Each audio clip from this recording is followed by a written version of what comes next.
Mes parents avaient déjà terminé leur repas d'anniversaire quand je suis arrivé. Maman a souri, « Oh, tu es en retard. » Règle l'addition, tu veux bien? Ma sœur a ri, toujours aussi inconsciente. J'ai appelé le directeur et soudain, leurs visages ont pâli. La confirmation de réservation est restée dans ma boîte de réception pendant 3 semaines, avant leur dîner d'anniversaire. Je l'avais faite moi-même, j'avais appelé le restaurant personnellement, et j'avais même utilisé ma carte de crédit pour retenir le salon privé du Méridien, l'un des établissements les plus exclusifs de la ville. L'ironie de ce qui allait se dérouler ce soir-là ne m'échappait pas, même si, à ce moment-là, je n'aurais pas pu le prédire. Je suis arrivé sur le parking à 19h30, sachant que j'allais rencontrer des embouteillages sur l'autoroute. Le dîner était prévu pour 19h, mais j'avais envoyé un texto au groupe de discussion familiale pour expliquer mon retard. Mon téléphone était resté silencieux depuis, ce qui aurait dû être mon premier signal d'alarme. En traversant l'élégante entrée du Méridien, j'ai repéré le poste d'accueil, où une jeune femme en robe noire impeccable saluait les clients. Elle m'a reconnu immédiatement, son sourire professionnel s'élargissant très légèrement. « Mademoiselle Crawford, bonsoir. Votre groupe est déjà installé dans le salon Rosewood. » Quelque chose dans son ton m'a fait hésiter, mais je l'ai remercié et j'ai suivi le couloir vers la salle à manger privée que j'avais spécifiquement demandé. L'espace coûtait $300 de plus, juste pour la réservation, sans compter la nourriture ou les boissons. J'avais voulu que cette soirée soit spéciale pour mes parents, pour célébrer leurs 40 ans de mariage comme il se doit. La porte du salon Rosewood était entr'ouverte. Je pouvais entendre des rires avant même de l'atteindre, le rire cristallin de ma mère et le gloussement plus sardonique et grave de ma sœur, Diane. En poussant la porte plus largement, j'ai embrassé la scène du regard. Des assiettes vides couvraient la table. Des bouteilles de vin, au moins 4, étaient là, à différents stades d'épuisement. Mon père, Robert, était adossé à sa chaise, avec l'expression satisfaite de quelqu'un qui venait de terminer un excellent repas. Ma mère, Brenda, s'éponguait les lèvres avec une serviette en lin, son bracelet en diamant captant la lumière du lustre. Diane était assise à côté de son mari, Kevin, tous deux ayant l'air remarquablement satisfaits d'eux-mêmes. Ma mère m'a remarqué la première. Son sourire n'a pas vacillé lorsqu'elle a parlé, sa voix portant ce mélange particulier de douceur et de dédain que j'avais connu toute ma vie. « Oh, tu es en retard. Règle l'addition, tu veux bien ?» Le rire de Diane a suivi immédiatement, tranchant et familier, toujours aussi inconscient. Je suis resté dans l'embrasure de la porte, mon sac à main pendant à mon épaule, et j'ai laissé le moment s'installer. Ils avaient mangé sans moi. Pas seulement commencé sans moi, ils avaient entièrement terminé. Le dîner d'anniversaire que j'avais organisé, dans le restaurant que j'avais choisi, dans la salle que j'avais payé pour réserver, et ils ne m'avaient gardé ni une place, ni un seul plat. J'ai gardé une voix égale. J'ai envoyé un texto pour dire que j'aurais 30 minutes de retard. Mon père a fait un geste dédaigneux de la main. Nous avions faim, ma chérie. On ne pouvait pas attendre toute la nuit. La table pouvait accueillir 8 personnes confortablement. Ils avaient pris 4 chaises, laissant les autres poussées contre le mur. Personne n'avait mis de couvert pour moi. Personne n'avait demandé au serveur de garder quoi que ce soit. La prise de conscience s'est installée dans ma poitrine, avec un poids que j'avais ressenti d'innombrables fois auparavant, mais jamais tout à fait comme ça. Diane a fait tourner son verre de vin, examinant le liquide Bordeaux avec un intérêt exagéré. Et puis, on savait que tu t'occuperais de tout. Tu t'occupes toujours de tout. M'occuper de tout. L'expression a résonné dans ma tête, alors que je regardais leurs visages expectatifs. Ils croyaient sincèrement que j'allais simplement sortir mon portefeuille, régler la facture astronomique qu'ils avaient accumulée, et accepter ce traitement comme normal. Parce que c'était normal, n'est-ce pas? C'était la dynamique que nous avions établie au fil des décennies. Je m'occupais de tout depuis l'âge de 16 ans. De tout, quand Diane avait besoin d'argent pour sa caution après son arrestation pour conduite en état d'ivresse. De tout, quand l'hypothèque de mes parents était impayée 3 mois de suite. De tout, quand l'associé de Robert a détourné des fonds et l'a laissé dans le pétrin. De tout, à travers chaque crise, chaque urgence, chaque supposition désinvolte que mon argent était leur argent. Le directeur est apparu dans l'embrasure de la porte derrière moi, une tablette à la main. Daniel Richardson était propriétaire du Méridien depuis 12 ans, et j'avais appris à bien le connaître au cours des derniers mois. Très bien, en fait. Bonsoir, mademoiselle Crawford, a-t-il dit, son attitude professionnelle fermement en place. J'espère que tout s'est bien passé ce soir. Ma mère lui a adressé un sourire radieux. Absolument merveilleux. Le canard était divin, et la sélection de vin, impeccable. J'en suis ravi. Les yeux de Daniel ont brièvement croisé les miens, et j'y ai vu une question. Je lui ai fait un minuscule signe de tête. En fait, Daniel, j'ai besoin de discuter de quelque chose avec vous, ai-je dit, en gardant un ton agréable, conversationnel. Pourriez-vous apporter l'addition pour le dîner de ce soir? Bien sûr. Il a tapoté sur sa tablette, puis me l'a tendu. Le total brillait à l'écran, 4273 $. Les yeux de ma mère se sont légèrement écarquillés en voyant le chiffre, mais elle s'est vite reprise. Eh bien, c'est ce qui arrive dans les établissements de luxe. La qualité a un prix. Certainement, ai-je acquiescé. J'ai fait défiler les frais détaillés, notant les entrées, les plats principaux et les bouteilles de vin qu'ils avaient commandées sans hésitation. Le porto de 40 ans d'âge, l'assortiment de desserts chaque indulgence qu'ils avaient supposé que je financerais. Diane s'est penchée en avant, son amusement précédent se transformant en impatience. Tu vas t'en occuper, oui ou non? Certains d'entre nous ont des babysitters qui attendent. J'ai bien l'intention de m'en occuper. J'ai rendu la tablette à Daniel. Pourriez-vous, s'il vous plaît, débiter la carte enregistrée pour la réservation? Certainement. Ses doigts se sont déplacés sur l'écran. Ce serait l'American Express se terminant par 4829. Mon père a hoché la tête, approbateur. Bien, bien. Heureux que tu sois venu préparer. L'expression de Daniel n'a pas changé alors qu'il continuait. Juste pour confirmer, cette carte appartient à une certaine Madame Brenda Crawford. La pièce devint soudainement silencieuse. Le sourire de Brenda s'est figé sur son visage. Je suis désolé, a-t-elle dit, sa voix montant légèrement. La réservation a été faite au nom de Mademoiselle Mary Crawford, a expliqué Daniel, son ton parfaitement neutre. Cependant, la carte de crédit fournie pour retenir le salon privé appartient à une Madame Brenda Crawford. L'adresse de facturation correspond au code postal de cet endroit. J'ai simplement besoin de vérifier que la titulaire de la carte a autorisé ce débit. J'ai vu ma mère pâlir. Il doit y avoir une erreur. Aucune erreur, ai-je gardé une voix douce, presque gentille. Voyez-vous, il y a 3 mois, j'ai remarqué des débits inhabituels sur mon relevé de carte de crédit. De petites choses, au début des déjeuners, des séances de shopping, rien qui ne semblait valoir la peine d'une confrontation. Mais ils se sont accumulés. Finalement, j'ai engagé un expert comptable judiciaire pour examiner mes finances. L'expression satisfaite de Robert avait complètement disparu. Marie, de quoi parles-tu?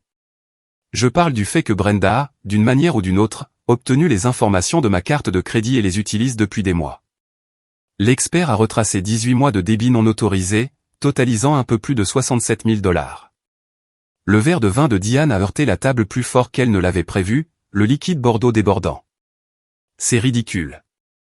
Maman ne ferait jamais. Maman le ferait absolument, ai-je interrompu. Et elle l'a fait. Les preuves sont documentées, horodatées et vérifiées. Chaque achat, chaque transaction, chaque vol désinvolte de mon argent sur une période d'1 an et demi. Les mains de Brenda se tordaient sur ses genoux. Tu n'as jamais rien remarqué. Tu n'avais clairement pas besoin de l'argent, si tu ne t'es même pas rendu compte qu'il avait disparu. La justification lui ressemblait tellement que j'ai failli en rire. Que je l'ai remarqué ou non n'est pas pertinent. L'argent était à moi, pas à vous de le prendre. La famille s'entraide, a dit Robert, sa voix prenant le ton autoritaire qu'il utilisait pour mettre fin aux discussions. Nous t'avons élevé, nourri, nous t'avons donné tous les avantages. C'est comme ça que tu nous remercies? La manipulation était classique, et elle aurait pu fonctionner si j'avais été la personne que j'étais il y a 1 an. Mais j'avais passé les derniers mois à travailler avec une thérapeute, à comprendre les schémas qui avaient régi toute ma vie, à reconnaître les façons dont j'avais été conditionné à accepter un traitement inacceptable. Vous m'avez élevé, ai-je reconnu.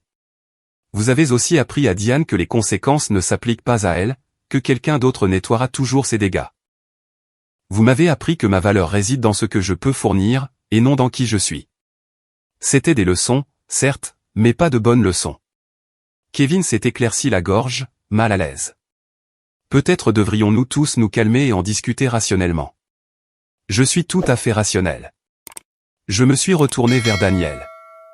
La carte se terminant par 4829, c'est celle qui m'a été volée.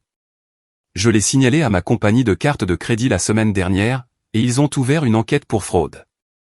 La carte a été annulée. Daniel a hoché la tête, comprenant immédiatement. Alors, nous aurons besoin d'un autre mode de paiement pour les frais de ce soir. La voix de ma mère est sortie, tendue. Marie, arrête ces bêtises tout de suite. Paie simplement l'addition. Avec quelle carte, maman, ai-je demandé. Celle que tu as volée? Elle ne fonctionne plus. Ou peut-être aimerais-tu utiliser une de tes propres cartes? J'ai penché la tête, sincèrement curieuse. Oh, attends. C'est ça le problème, n'est-ce pas? Vous vivez au-dessus de vos moyens depuis si longtemps que vous ne pouvez pas réellement vous permettre le style de vie que vous prétendez avoir. Diane s'est levée brusquement, sa chaise raclant contre le sol. C'est de la folie. Tu vas sérieusement nous humilier comme ça, pour de l'argent? Je ne vous humilie pas. Vous vous êtes humilié vous-même. La clarté que je ressentais était presque exaltante. Vous avez mangé un repas à 4000 $, en supposant que je paierais, sans qu'on me le demande, sans même que je sois présente pour la plus grande partie. Vous ne m'avez pas invité à célébrer avec vous, vous m'avez invité à être votre compte en banque. Le visage de mon père était devenu rouge. Nous sommes tes parents. Tu nous dois le respect. Le respect se mérite, papa. Tout comme la confiance. Vous avez violé les deux. Je les ai regardés un par un. Pour mémoire, je ne suis pas venu ici ce soir en prévoyant tout ça. Je voulais sincèrement célébrer votre anniversaire. Je voulais vous offrir une belle soirée parce que, malgré tout, une partie de moi continuait d'espérer que vous me verriez un jour comme plus qu'une ressource à exploiter.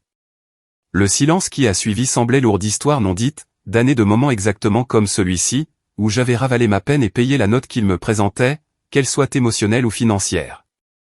Daniel est resté près de la porte, professionnel, mais clairement conscient de la tension. Je dois régler le compte ce soir, a-t-il dit avec précaution.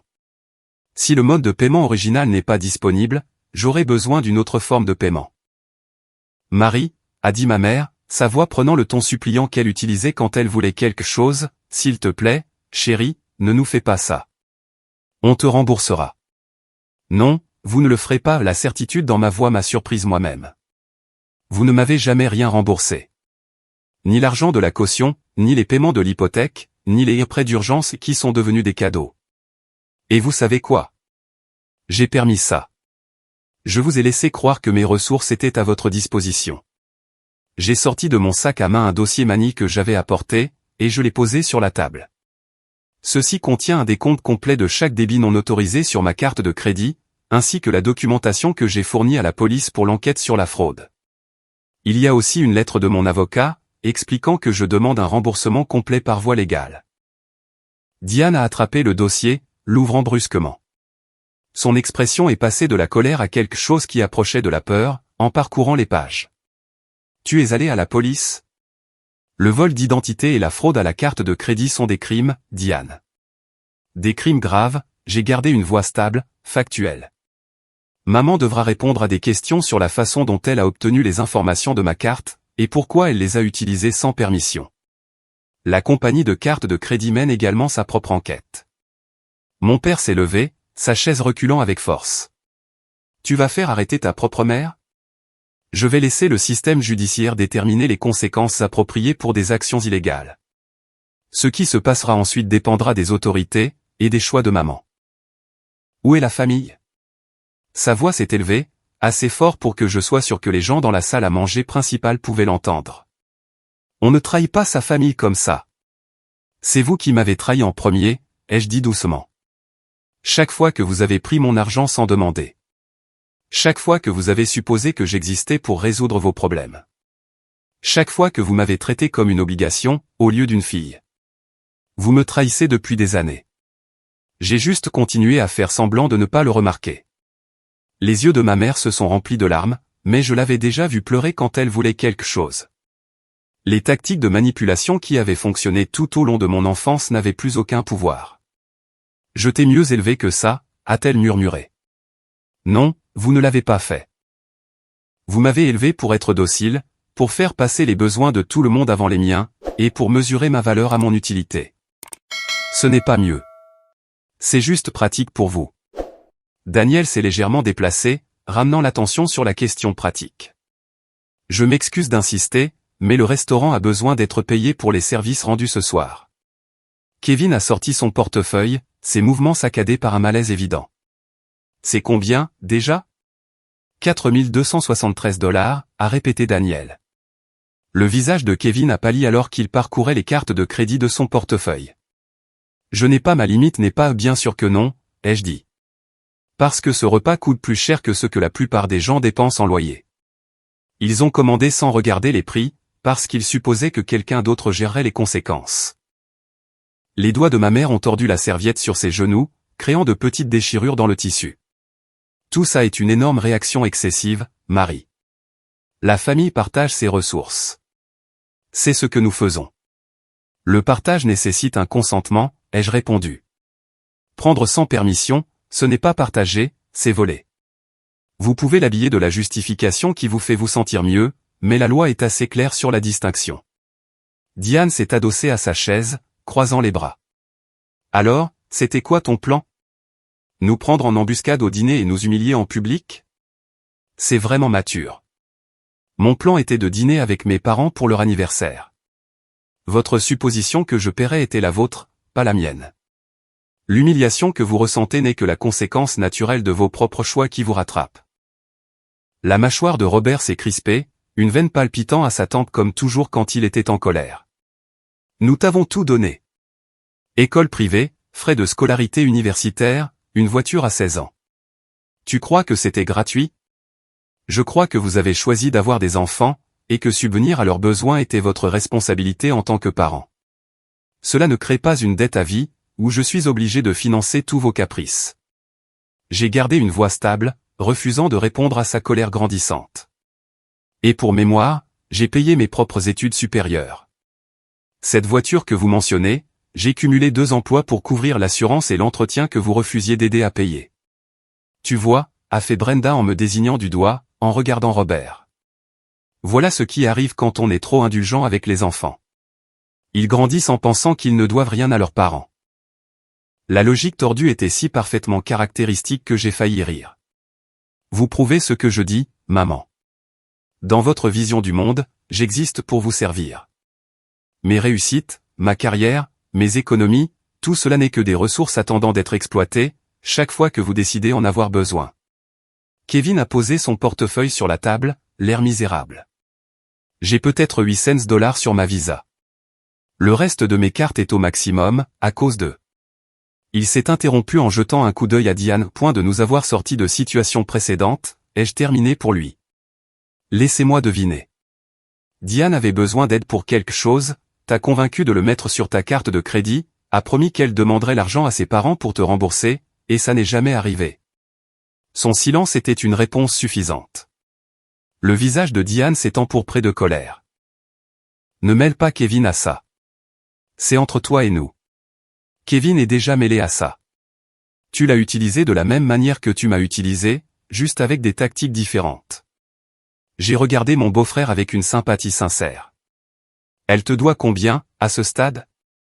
20 000 $? 30 000 $? Marie, ça suffit, a dit brusquement Robert. Tu dépasses les bornes. Je vois enfin la ligne clairement pour la première fois de ma vie, papa. Je me suis retourné vers Daniel. A-t-il une possibilité d'un plan de paiement pour les frais du dîner? Il a hésité, clairement mal à l'aise avec la situation, mais professionnel jusqu'au bout des ongles. La politique du Méridien exige généralement le paiement intégral pour les expériences de dîner privés. Cependant, étant donné les circonstances, je pourrais parler à la direction pour arranger quelque chose. Ce ne sera pas nécessaire. J'ai sorti mon téléphone, ouvrant mon application bancaire. Je veux d'abord montrer quelque chose à tout le monde. J'ai tourné l'écran vers ma famille, affichant le solde de mon compte courant. Leurs yeux se sont écarquillés en voyant le chiffre, bien plus élevé que ce qu'ils imaginaient probablement, même en tenant compte de leur vol. Voici ce que j'ai construit grâce à ma carrière, grâce à une planification minutieuse, en vivant selon mes moyens au lieu de prétendre avoir une richesse que je ne possède pas. J'ai fait défiler jusqu'à un autre écran. Et voici mon compte d'épargne, qui a augmenté régulièrement depuis que j'ai cessé de couvrir vos urgences. Brenda a tendu la main vers le téléphone, mais je l'ai retiré. Vous voyez ça et vous pensez que ça devrait être partagé avec vous, que parce que nous sommes une famille, mon travail acharné est en quelque sorte une propriété commune. Mais voici ce que vous ne comprenez pas. Cet argent représente chaque fois que je me suis dit non, pour pouvoir avoir une sécurité. Chaque vacance que je n'ai pas prise. Chaque achat impulsif auquel j'ai résisté. Chaque choix de donner la priorité à mon avenir plutôt qu'à une gratification immédiate. Nous ne te demandons pas de tout nous donner, a protesté Robert. Juste d'aider quand nous en avons besoin. Sauf que vous en avez toujours besoin. Il y a toujours une autre crise, une autre urgence, une autre situation qui nécessite mon intervention financière immédiate.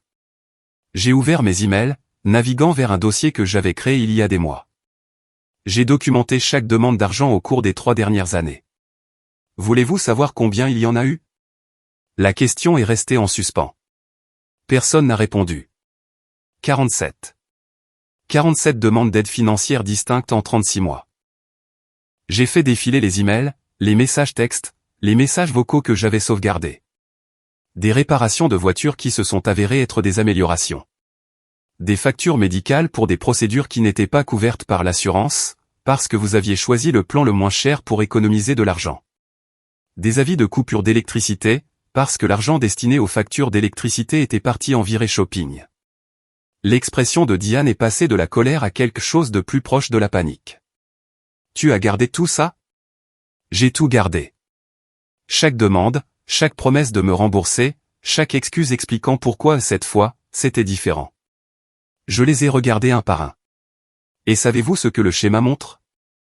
Vous ne me contactez que lorsque vous voulez quelque chose.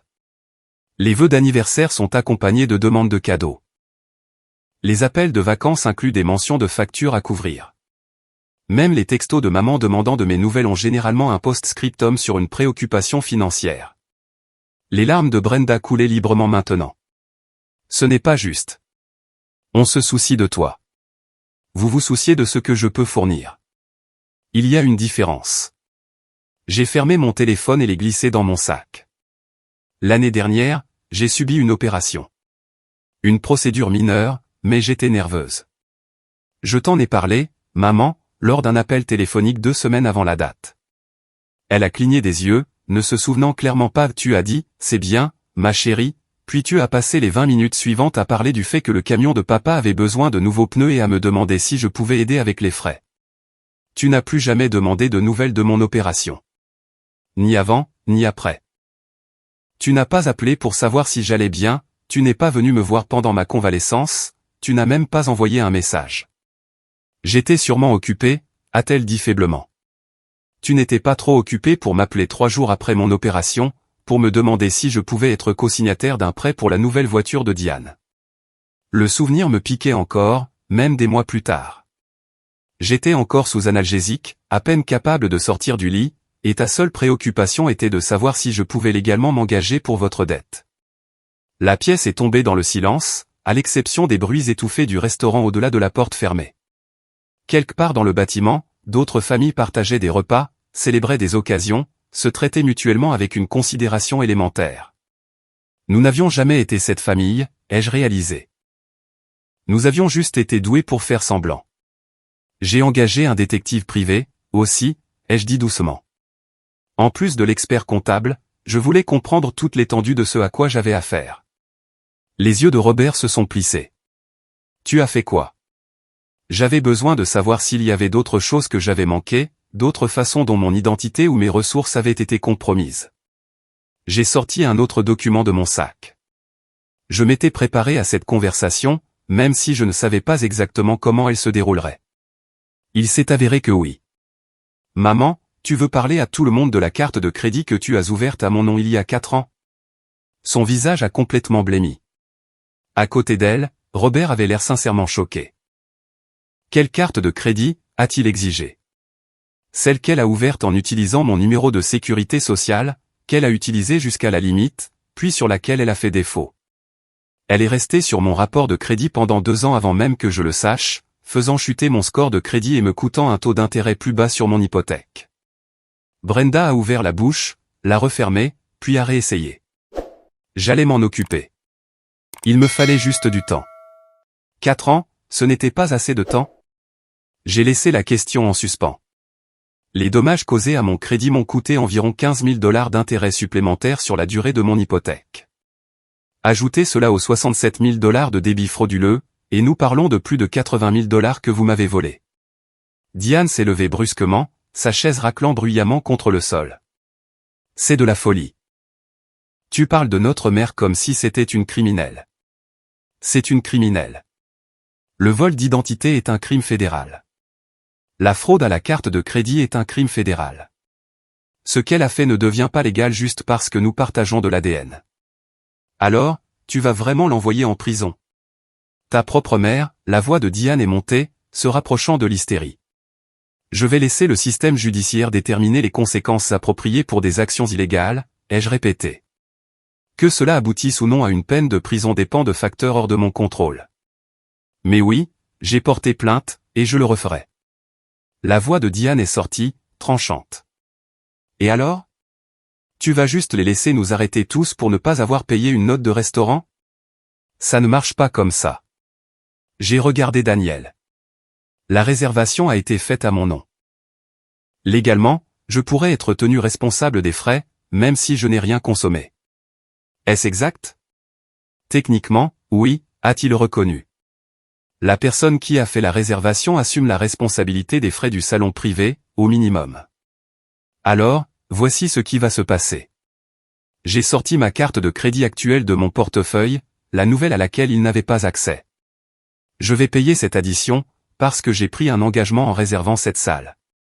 Mais c'est la dernière fois que je nettoie vos dégâts, le dernier dollar que vous verrez de moi qui ne soit pas une restitution ordonnée par le tribunal.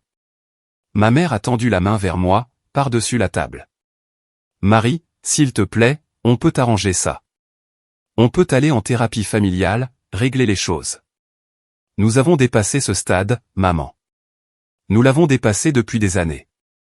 Je ne voulais juste pas le voir. J'ai tendu ma carte à Daniel. Pourriez-vous traiter ça, s'il vous plaît? Il a pris la carte avec un petit signe de tête et est sorti de la pièce pour s'occuper de la transaction. Le silence qu'il a laissé derrière lui semblait suffocant. Ma famille me fixait avec des expressions variées, choc, colère, peur, trahison. Mais sous tout cela, je pouvais voir le calcul se faire, les ajustements mentaux alors qu'il réalisait que la ressource financière sur laquelle il comptait venait de s'évaporer. Brenda s'éponguait les yeux avec une serviette en ruine, le mascara maculant le lin.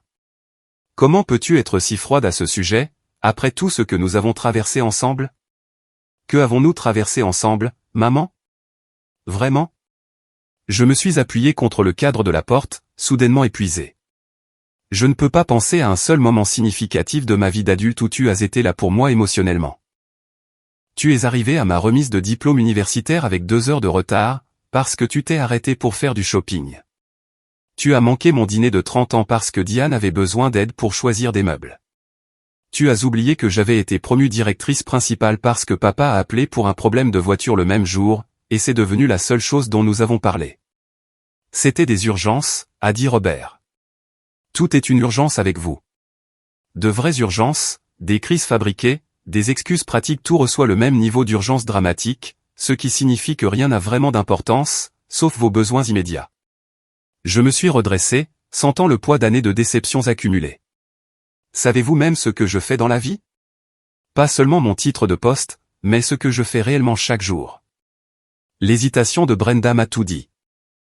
Robert s'est éclairci la gorge, tentant de combler le silence. Tu travailles dans quelque chose de corporatif. La gestion.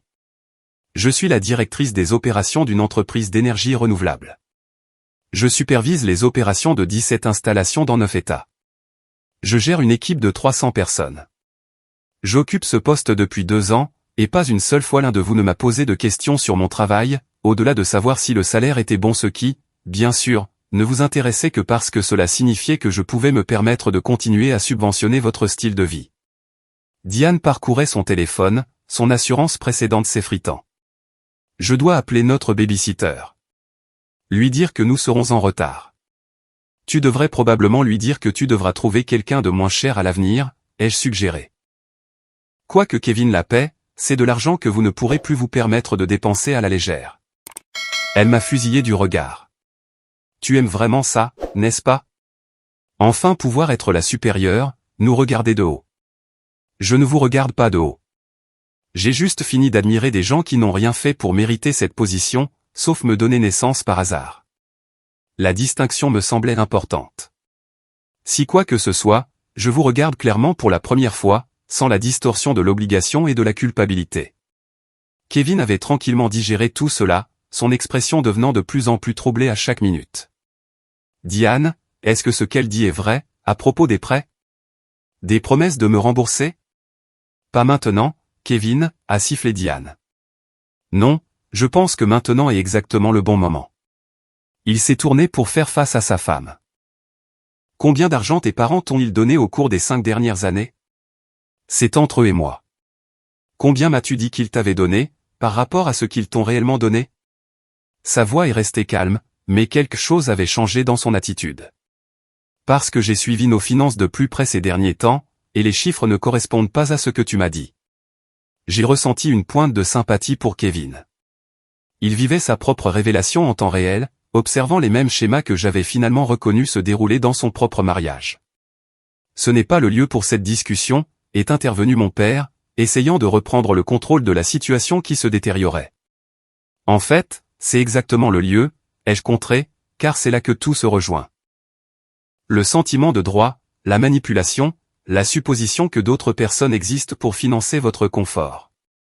Vous avez tout appris à Diane, et maintenant elle utilise les mêmes tactiques sur son mari que celles que vous avez utilisées sur moi.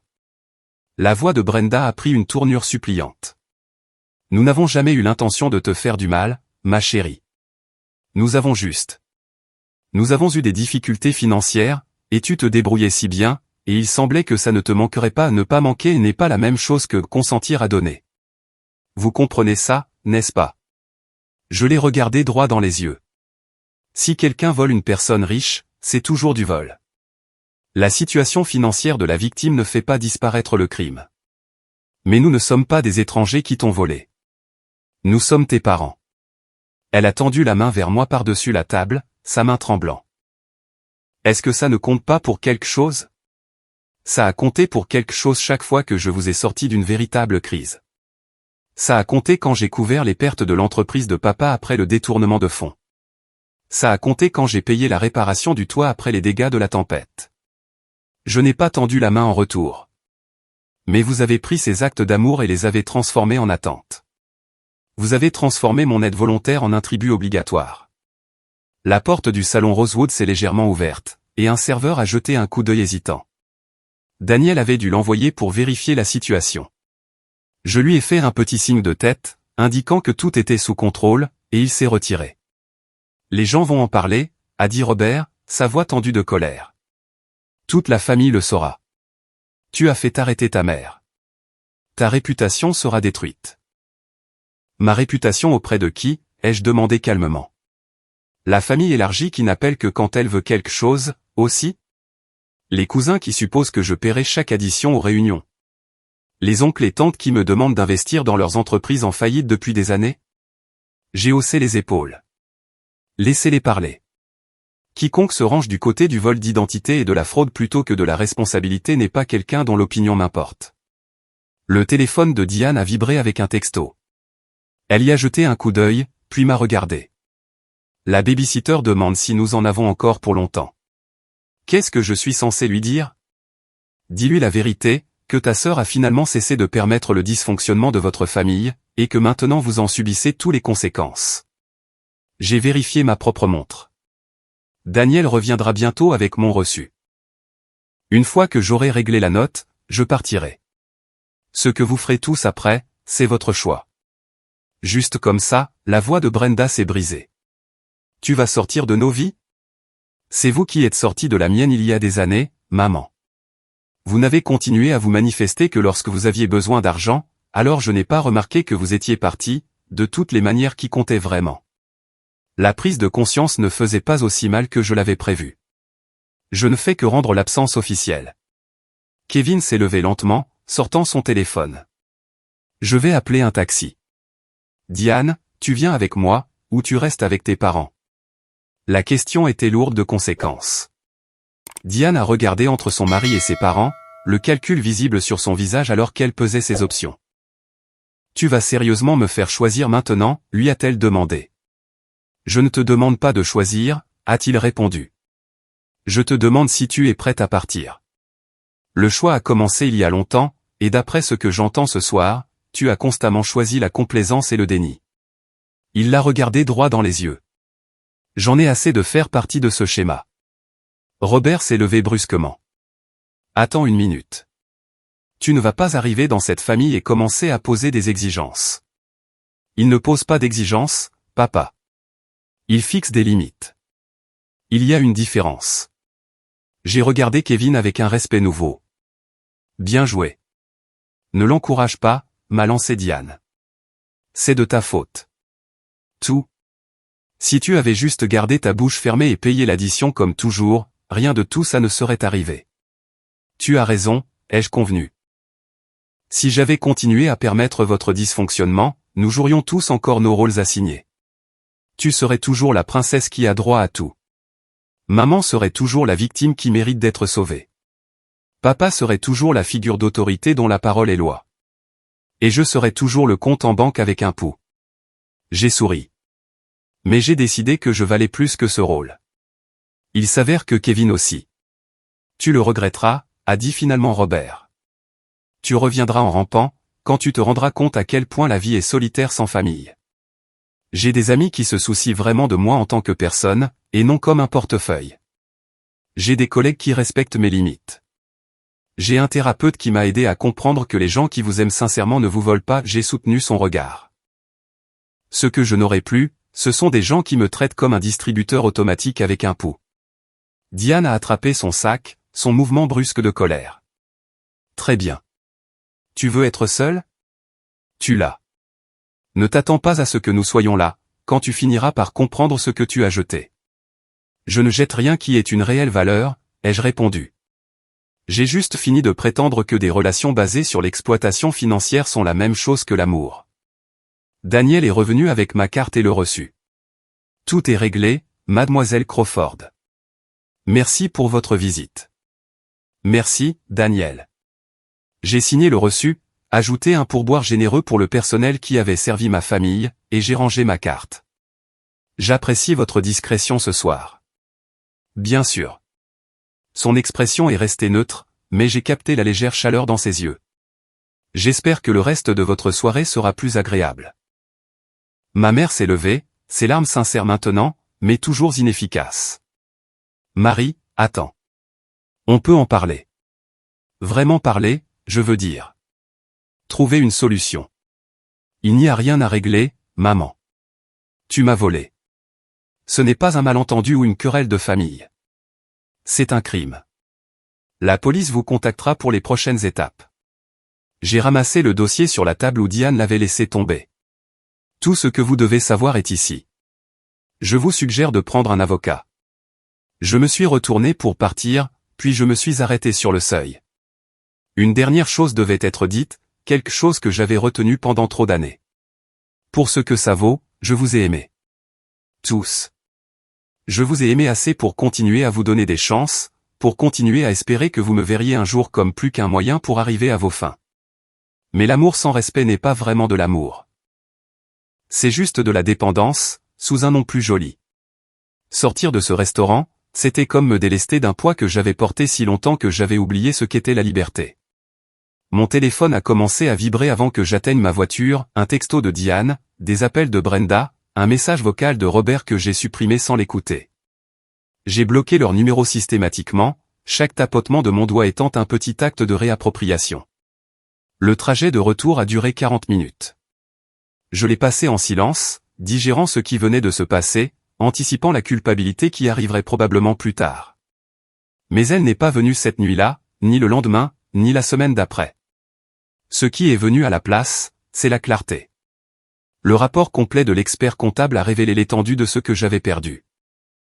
Pas seulement les 67 000 $ de débit frauduleux, mais des années de prêts qui n'ont jamais été remboursés, des urgences qui ont été fabriquées, et un schéma d'abus financier qui avait été normalisé en obligation familiale. Mon avocate, Patricia Hawkins, a déposé des plaintes civiles et pénales. L'enquête de police a progressé, et Brenda a finalement accepté un accord de plaidoyer qui incluait des paiements de restitution et une mise à l'épreuve.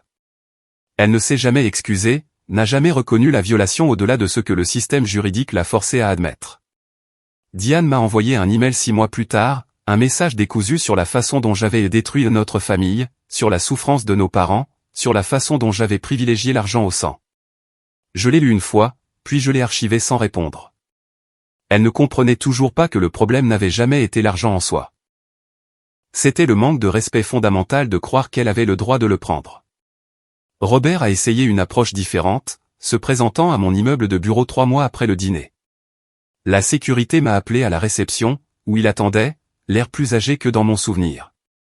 Il voulait parler, a-t-il dit, pour expliquer son point de vue, pour m'aider à voir la raison.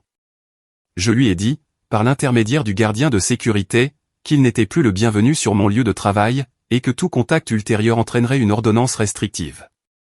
Je l'ai regardé partir à travers les portes vitrées, les épaules affaissées, et je n'ai ressenti que du soulagement. Le restaurant est devenu une sorte de blague privée entre Daniel et moi. Nous avions commencé à sortir ensemble environ un mois après l'incident du dîner d'anniversaire, nous liant d'abord sur l'absurdité de ce qui s'était passé. Il comprenait les complications familiales d'une manière qui rendait la conversation facile, et il n'a jamais suggéré, ne serait-ce qu'une fois, que je devrais leur pardonner pour maintenir la paix. Tu sais ce dont je me souviens le plus de cette nuit-là, m'a-t-il demandé un soir, alors que nous partagions un dessert au bar du Méridien. L'expression sur ton visage quand tu es entré dans cette pièce et que tu as vu qu'ils avaient terminé sans toi. Comme si tu t'y attendais, mais que tu espérais avoir tort. Je m'y attendais, ai-je admis. Une partie de moi a toujours su qu'ils me voyaient différemment de ce que je voulais. J'ai juste continué à penser que si je donnais assez, si je me prouvais assez, ils finiraient par me valoriser correctement. Ça ne marche pas comme ça avec des gens comme ça, il a tendu la main par-dessus la table, prenant la mienne. Ils prendront tout ce que tu offres et croiront encore qu'ils y ont droit. Il avait raison, bien sûr. Les paiements de restitution arrivaient tous les mois, prélevés automatiquement sur le compte de Brenda comme l'exigeait le tribunal. Elle payait le montant minimum requis, étalant le remboursement sur 5 ans plutôt que d'accepter toute responsabilité de réparer les choses plus rapidement. L'argent allait directement sur un compte d'épargne que j'avais désigné pour des dons à une organisation à but non lucratif d'éducation financière, une façon de transformer ce qui avait été pris en quelque chose qui pourrait aider les autres à éviter une exploitation similaire. Ma vie a changé de manière que je n'avais pas prévue. Sans l'épuisement constant des crises de ma famille, j'avais des ressources, financières et émotionnelles, à investir dans des choses qui comptaient pour moi. J'ai suivi un cours de poterie que je reportais depuis 3 ans. J'ai voyagé en Islande pour voir les aurores boréales. J'ai acheté une maison avec un jardin, où je passais les matinées du week-end à apprendre à cultiver des légumes, avec plus ou moins de succès. La culpabilité que j'avais prévue ne s'est jamais matérialisée, mais le deuil, si. Pas pour les gens qui m'avaient utilisé, mais pour la relation que j'avais voulu avec eux, la famille que j'imaginais que nous aurions pu être s'ils avaient choisi différemment. Ce deuil était plus net en quelque sorte, plus honnête que la douleur compliquée d'une exploitation continue.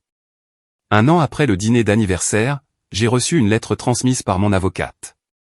Brenda, m'écrivant pour m'informer que Robert avait été diagnostiqué avec un Alzheimer à un stade précoce. La lettre ne contenait aucune excuse, juste des informations et une supposition que je voudrais aider avec les frais médicaux. Je l'ai lu 2 fois, puis je l'ai classé avec les autres documents juridiques. Patricia m'a appelé ensuite pour discuter des options. Vous n'êtes nullement obligé de répondre, a-t-elle dit. Étant donné l'historique et l'ordonnance de restitution active, tout contact pourrait compliquer les choses sur le plan juridique. Je ne vais pas répondre, lui ai-je dit. Est-ce que c'est terrible? C'est de l'autopréservation. Il y a une différence. J'ai réfléchi à cette conversation pendant des semaines, examinant ma décision sous tous les angles, la testant pour la cruauté. Mais la conclusion est restée la même. Je ne leur devais pas ma présence dans leur crise, pas plus qu'ils n'avaient honoré ma présence dans ma vie. Ils avaient eu d'innombrables occasions de construire de véritables relations avec moi, et ils avaient choisi l'exploitation à chaque fois. La 2e année a apporté des développements inattendus. Le mari de Diane, Kevin, a pris contact par l'intermédiaire d'une connaissance commune, demandant si je serais d'accord pour prendre un café. J'ai failli refuser automatiquement, mais quelque chose dans le message suggérait que ce n'était pas une question d'argent ou de réconciliation avec ma famille. Nous nous sommes rencontrés dans un lieu neutre, un café qu'aucun de nous ne fréquentait. Il avait l'air mal à l'aise, remuant le sucre dans son café plus longtemps que nécessaire. Je suis pas là pour défendre ce qui s'est passé, a-t-il commencé, ni pour vous demander quoi que ce soit. Je pensais juste que vous devriez savoir que Diane et moi nous séparons. Je ne m'y attendais pas, je suis désolé. Ne le soyez pas. Ça couvait depuis un moment. Il m'a regardé droit dans les yeux. Cette nuit-là, au restaurant, en voyant comment votre famille vous a traité, en voyant votre réaction. Ça m'a fait voir mon propre mariage différemment. Le sentiment de droit, les suppositions sur les ressources des autres, le manque total de responsabilité. Je lui trouvais des excuses depuis des années. Nous avons parlé pendant 1 heure.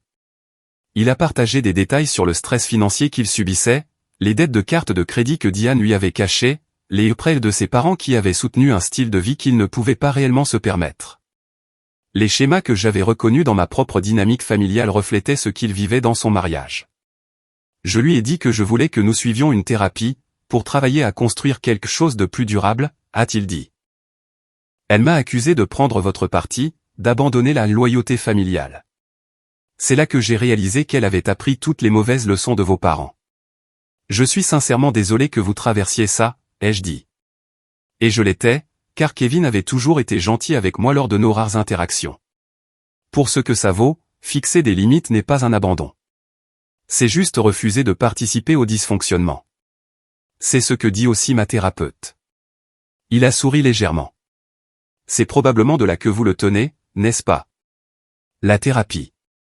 Le meilleur investissement que j'ai jamais fait, ai-je dit en sirotant mon café. Juste après cet expert comptable. Il a ri, un vrai son qui semblait le surprendre. Votre mère parle encore de vous comme si vous étiez la méchante dans tout ça. Elle raconte à qui veut l'entendre l'histoire de sa fille ingrate qui l'a fait arrêter pour un malentendu. Un malentendu impliquant 18 mois de vol systématique. Mais bien sûr. J'ai haussé les épaules. Elle a besoin d'être la victime, car accepter la responsabilité exigerait de reconnaître ce qu'elle a fait. Ce n'est pas une histoire avec laquelle elle peut vivre. Ouais. Il est resté silencieux un moment. Je voulais vous remercier, en fait. De m'avoir montré à quoi ressemble le fait de s'éloigner des gens qui vous font du mal, même quand c'est votre famille. Je ne pense pas que j'aurais eu le courage de partir autrement. Nous nous sommes quittés en bons termes, 2 personnes qui avaient gravité autour du même système destructeur et qui avaient finalement trouvé leur chemin. Je n'ai plus jamais eu de ses nouvelles, mais j'espérais qu'il avait trouvé quelque chose de mieux de l'autre côté de sa décision. La 3e année, j'aurais construit une vie si différente de mon existence précédente que parfois, je me reconnaissais à peine. La version de moi qui était entrée dans ce dîner d'anniversaire aurait été terrifiée par la solitude, les liens familiaux rompus, le poids de me choisir au détriment des gens qui partageaient mon sang. Mais la version de moi qui en était sortie avait découvert quelque chose de crucial, être seul était infiniment préférable à être entouré de gens qui vous voyaient comme une ressource plutôt que comme une personne. Les amis que je m'étais faits, les relations que j'avais entretenues, la communauté que j'avais bâtie, tout cela était enraciné dans le respect mutuel et un soin sincère, plutôt que dans l'obligation et l'exploitation. Daniel m'a demandé en mariage un mardi soir dans mon jardin, s'agenouillant entre les plants de tomates que j'avais enfin appris à cultiver avec succès. La bague était simple, élégante, et achetée avec de l'argent qu'il avait délibérément économisé, plutôt qu'en supposant que quelqu'un d'autre la fournirait. Le symbolisme ne nous a échappé ni à l'un ni à l'autre. Je t'aime, a-t-il dit, pour exactement qui tu es. Pas pour ce que tu peux me donner, ou résoudre pour moi, ou financer pour moi. Juste toi. J'ai dit oui, avec de la terre de tomates sous les ongles et des larmes sur les joues, comprenant que c'était à cela que ressemblait un véritable partenariat, 2 personnes se choisissant délibérément, construisant quelque chose ensemble plutôt qu'une personne épuisant l'autre. Nous nous sommes mariés discrètement 6 mois plus tard, une petite cérémonie avec des amis qui avaient fait leurs preuves au fil du temps. Aucune famille de mon côté n'a assisté, car il ne restait aucune relation familiale à honorer. Cette absence semblait appropriée plutôt que triste, une représentation fidèle de là où j'avais atterri après des années de faux récits. Le dernier paiement de restitution est arrivé à temps, la 5e année, le dernier prélèvement automatique sur le compte de ma mère. Je l'ai donné comme tous les autres, puis j'ai fermé ce compte d'épargne particulier. Le chapitre était clos. La dette, réglée en termes juridiques, sinon émotionnels. Je n'ai jamais regretté d'être sorti de ce restaurant. Pas quand des membres de la famille élargie m'ont appelé pour me sermonner sur le pardon. Pas quand de vieux amis de la famille ont cessé de m'inviter à des rassemblements. Pas quand des gens qui ne comprenaient pas toute l'histoire me peignaient comme froide ou vindicative. Parce que je connaissais la vérité, que parfois, la chose la plus aimante que vous puissiez faire est de refuser de permettre la destruction. Que la famille devrait être choisie en fonction de la façon dont les gens vous traitent, pas seulement de la génétique partagée. Que l'argent n'était pas du tout le vrai problème, juste le moyen par lequel un manque de respect plus profond s'exprimait. La jeune fille qui avait passé des décennies à essayer de gagner l'amour en étant utile avait finalement appris qu'elle méritait mieux. Et la femme qui avait quitté ce dîner d'anniversaire avait découvert que ce mieux existait, attendant de l'autre côté d'une limite qu'elle avait eu trop peur de tracer. Je pensais à cette nuit parfois, généralement quand j'étais dans mon jardin ou que je partageais un repas avec des gens qui appréciaient sincèrement ma présence. L'image de leur visage pâle quand Daniel a posé des questions sur la carte, le moment où ils ont réalisé que leur supposition avait finalement rencontré des conséquences. Cela aurait dû sembler plus triomphal, peut-être, mais la plupart du temps, cela semblait juste nécessaire. Une ligne tracée après trop d'années à la laisser être franchie. Ils m'avaient voulu là pour payer une addition. Je leur en avais laissé une qu'ils ne pouvaient pas ignorer. Et quelque part dans cet échange, j'avais finalement appris que la chose la plus chère que l'on puisse acheter avec de l'argent, c'est sa propre liberté, loin des gens qui n'aiment que ce que vous pouvez fournir. Le chèque pour ce dîner d'anniversaire, de 4 273 $, a été le dernier argent que je leur ai jamais donné volontairement. C'était aussi le meilleur argent que j'ai jamais dépensé, car il m'a acheté la clarté sur le coup de rester contre la valeur de partir. Et dans le jardin que j'ai planté, dans la vie que j'ai bâtie, dans la relation que j'avais trouvée avec quelqu'un qui me voyait, plutôt que ce que je pouvais offrir, cette clarté avait fleuri en quelque chose de bien plus précieux que n'importe quelle somme d'argent qu'ils m'avaient jamais prise. Je n'avais plus besoin de leur approbation. Je n'avais plus besoin de leur présence. Je n'avais même plus besoin de leurs excuses. J'avais juste besoin d'être libre. Et finalement, de manière impossible, merveilleuse, je l'étais.